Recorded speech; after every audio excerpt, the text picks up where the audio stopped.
Welcome back to the workshop. A week or so ago, I went to a big box store to try to get a replacement for this Irwin Quick Grip. I have several of these in the shop. I've used them for several years. I really enjoy them, but the springs inside start to wear over time. So when I got to the store, they didn't have the Irwins anymore. They had these Jorgensens instead, the Jorgensen E-Z Hold. They actually come, there's two of them in a package, and this part comes off, as you'll see in a minute. So it's very useful in the shop. So on this end, there's a little push button to clear out a pin, and you can put this on and use it as a simple 6-inch clamp for whatever you need to do. Additionally, you can remove that and put it on this other side where there is another hold, and use it as a spreader.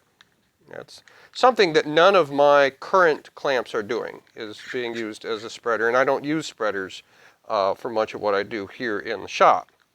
But what is also it can do that I thought was particularly interesting is with one of these, so this thing actually goes in upside down. And so two of these connected together with this little dovetail connection will actually form a larger clamp. So now you have a much larger clamp that you can use for whatever you need to. Now, this is not as long as some of my bigger clamps, and so I would still need them. But with two of these, making a third one, a larger one, is quite helpful in the workshop. And after I realized that it could do this, I thought, gosh, I should have bought maybe another pair. I had 4 of them. But at the time, I only needed to replace one of these, and so that's why I bought just the one.